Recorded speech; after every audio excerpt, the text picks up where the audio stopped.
প্রাণপ্রিয় ভাই বোনেরা, আজকে এই যে ঘটনা হয়েছে সেটা আমরা অনেক দুঃখ এবং ক্ষোভ প্রকাশ করছি।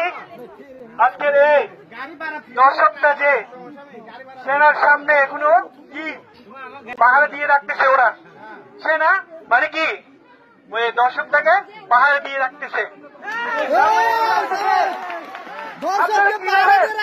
ওরা কি মামলা দেওয়ার পরে কি 2 মাসে থাকবে না, চলে আসছে।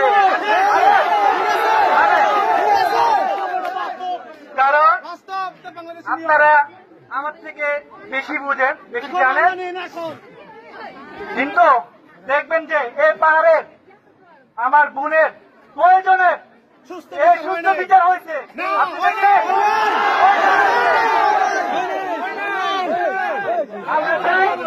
এই দর্শকটা সর্বোচ্চ শাস্তি, যাবজ্জীবন কারাদণ্ড এবং সম্মুখে সবার কাছে প্রকাশ করতে হবে।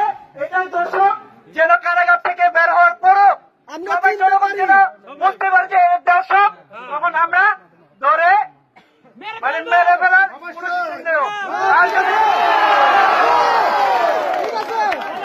আর যদি এই দর্শকটা যদি বের হয়ে আসে 1 মাস 2 মাস 1.5 মাস 1 মাসে যদি বের হয়ে আসে, তাহলে দায়ভার নিতে হবে কোন পুলিশ প্রশাসনের না, ডাইরেক্ট সেনাবাহিনীর কাছে আমরা বিচারে হস্তক্ষেপ করবো। সেনাবাহিনী হবে। আমরা এখন থেকে সর্বোচ্চ শাস্তি জানাচ্ছি যে এই দর্শককে যাবজ্জীবন কারাদণ্ড দেওয়া হবে। আমি আশাবাদ ওরা দেশের গর্বিত একটা বাহিনী, ওনার কাছে আমাদের একটাই আশাবাদ যে দর্শকদের সর্বোচ্চ শাস্তি যাবজ্জীবন কারাদণ্ড। আমি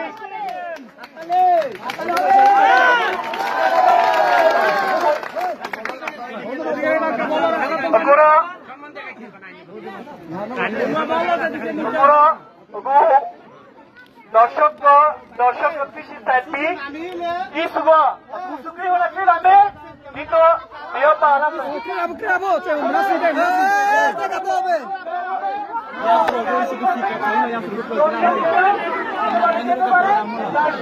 Sar,